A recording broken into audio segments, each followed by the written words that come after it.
Hello, sewing friends. Today I'm going to show you how to take your knit top sleeve up a notch.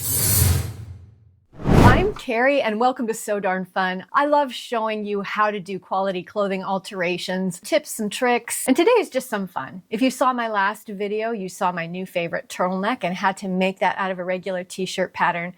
Well, today I'm going to show you that beautiful cuff detail. I'm going to show you step by step how to create this feature on your favorite knit top pattern. Now, my inspiration for this cuff detail came from this photo that I saw while scrolling through my Facebook feed. Of course, it's an advertisement and I knew that I could do it myself. So this is the cuff I saw with the ad, and next to that is the cuff that I made. So you can compare the two. I think it turned out great and I really love it. Here's what you're going to need. Some strips of fusible interfacing, maybe some pins, something to mark with. I use this chalk that disappears with heat, your favorite scissors, something to mark with that's got a straight edge, and some buttons. I love these little mother of pearl buttons that I get on Amazon. Note that you do not need a serger. I use a serger to finish off the very edges of this sleeve end, but you don't need a serger. You don't need any special sewing equipment. Just use your regular straight stitch sewing machine. Okay, so let's go jump into how we're going to do this fun detail. So once you've got your sleeve pieces cut out, test your sleeve pieces. If you're not sure that the bottom is going to be the width that you want, I want mine a little bit snug, kind of like the photo. I mean, not snug, but I have really small wrists, and when I wrap the fabric around my wrist, I see that it's going to be kind of wobbly, kind of loose. I want it just a bit tighter than that, so I think I'm going to cut off about, half an inch, 3/4 of an inch off of each side. So what I'm going to do to make sure it's even, I'm going to fold all pieces over here. So I've got 4 layers in total, and I am just going to kind of eyeball it. So we'll see how well my eyeballing ends up being when this is finished. And I'm going to kind of angle it in. You can draw a line. That would probably be the proper way to do it. But I'm just going to cut it kind of a straight line so that it looks straight up here up into the armpit. Okay, that looks good for me. We need a strip that we're going to use for the facing on the bottom of that sleeve cuff. So we're going to need a total of about 1 inch by 16 inches, or you can do 1 inch by 8 inches twice. I just have enough where I'm going to do 1 inch by 16. These pieces are going to be interfaced with a fusible interfacing. So this can just be scraps. It really doesn't matter if it's on the cross grain or the lengthwise grain, because the interfacing is going to keep it stable. So here's my piece. I'm going to go ahead and cut that into 2 pieces, since one will be for each sleeve. Okay. Now my sleeves are good to go. Before we start assembling our top, we need to work on the sleeves. I've got my sleeves laying right side up. I have a mark on my right sleeve and a mark on my left sleeve, so I don't get them confused. And now we're gonna go to the bottom of our sleeves where our cuff is going to be. And I have pins marked here. And this is what I have marked.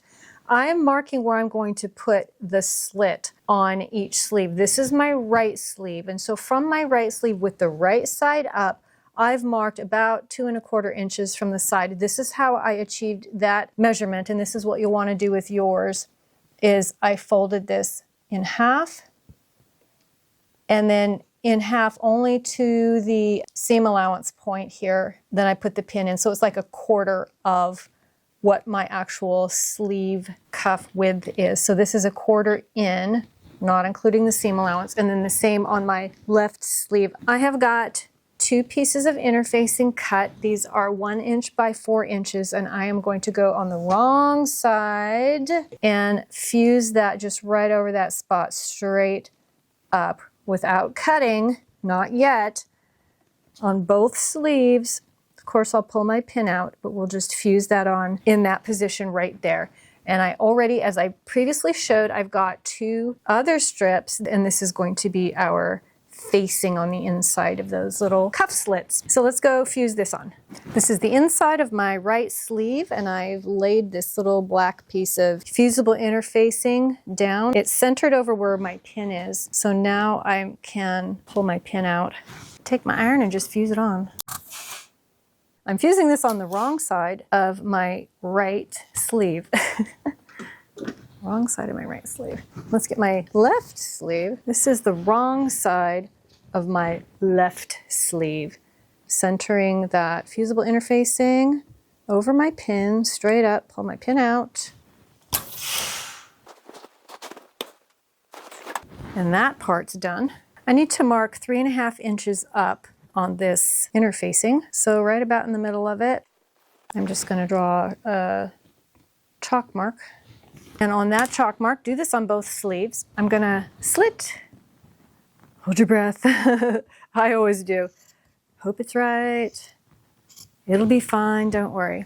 There we go. There's that one. Ready? And now the other sleeve. This is my right sleeve. Same thing, 3.5 inches. There we go.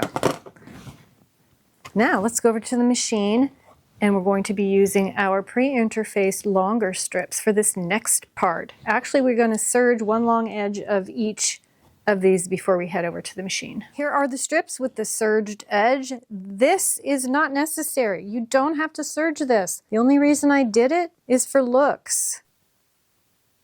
And as far as I know, I'm the only one who's going to be looking at it on the inside. So if you don't have a serger, don't worry.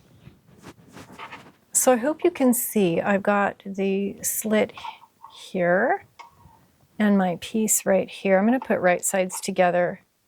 And I'm going to keep my interfaced sleeve on top. You can pin this if you want, and I'll just pin for demonstration here. Pin down. When we get to the slit here, it's going to fold back like this. All right, so note that the portion right here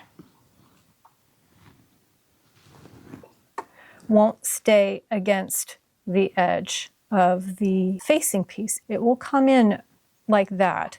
And I'll show you what we do when we get to that part.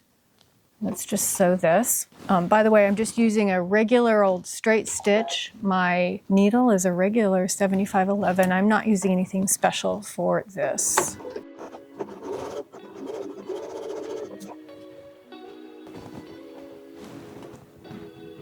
I'm going to use this pin just to kind of hold this V right inside the seam line because we're just barely going to catch it.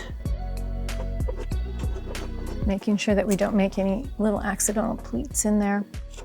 So we just barely clear that and then continue sewing the rest of this. And we may have extra, and that's fine. We'll just cut off this extra piece here.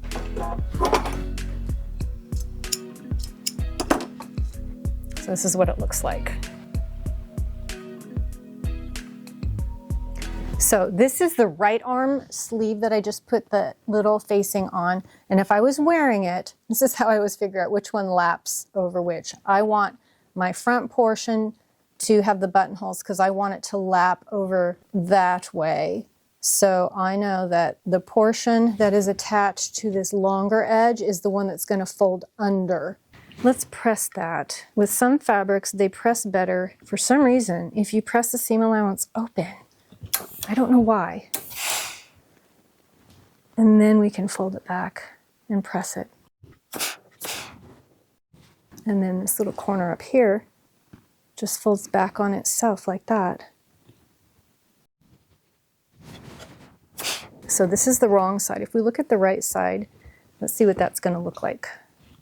Because we can straighten things out from this end, this side if we need to. We have this extra piece down here. We can just kind of snip that off. Now it's all the same length. That's not too bad. That's pretty acceptable to me. So let's do the other sleeve.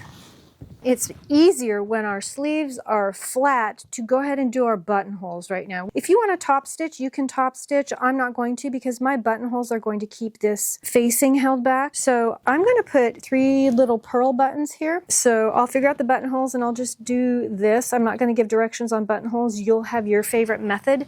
If you don't want to do real buttonholes, you don't have to actually. You can just put a button on the top and sew it all the way through. and it's sort of like a faux button thing, but I'm gonna do real buttonholes, and I'll be back when those are done.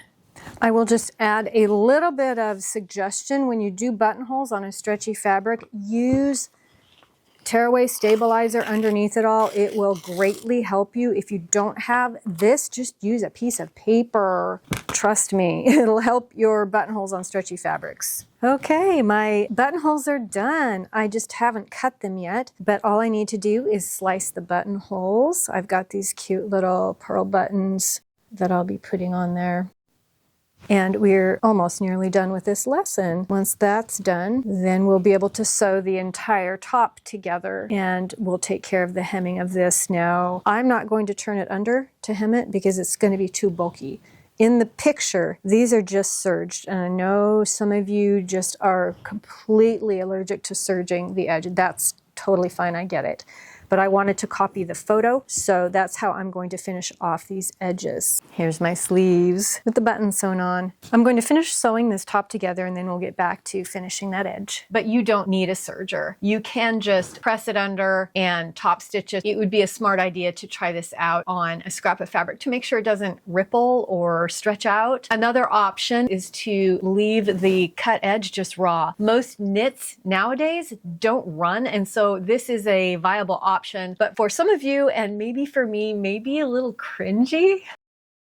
As much as I like to see them when they're buttoned, let's get these unbuttoned so that gives us room to actually hem. Now that's as flat as I can get it for now. So hopefully I've kept this button back far enough that I can clear my presser foot. If not, I might have to pop that button off. My plan is I'm going to shave off just the barest of slivers from the edge here, trying not to take off any length really. And I'm going to take it slowly. What I don't want is to have a bunch of loose loops out here. So hopefully I have this set right. Ooh, I'm glad I looked because my second needle is out of thread. Uh-oh. Okay, we need to rethread. Hang on.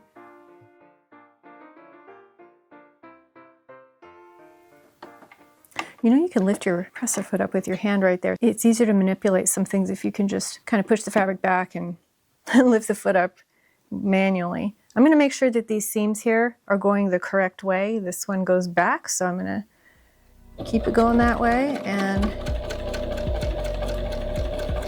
here we go.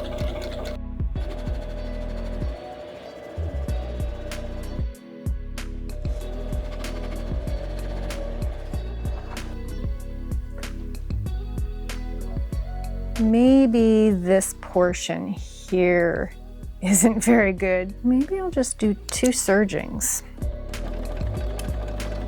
This one I'm going to try not to really cut anything off except in this little blob right here, which is where the seam is, which yeah, sometimes happens. And then straighten things out and try not to cut anything off, just trying to lay down a second row of serging.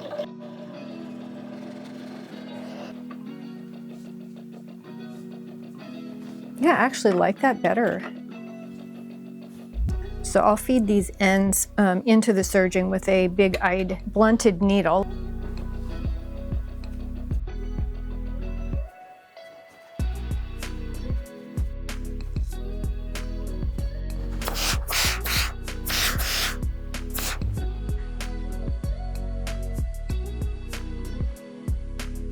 I decided to switch into my new favorite turtleneck to end out this video. I'm really happy with the cuff detail that we learned today. Now you know everything you need to know to do a cuff like this. The serging around the edge makes it light and airy, and I'm glad I did that rather than turn it under and stitch it, which I think might have made it a little bit too stiff. I hemmed the top itself with a 1-inch hem and cover stitched it. It's amazing how such a small detail can really up-level a simple t-shirt or turtleneck. If you're interested in some of the notions that I use in the studio, check my description for an Amazon link. And when you use those links to purchase, Amazon pays me a small commission, which helps to support my work here in the studio. Let me know if you plan on doing something like this. Thank you so much for watching, and I look forward to seeing you in the next video. Keep on sewing. Bye.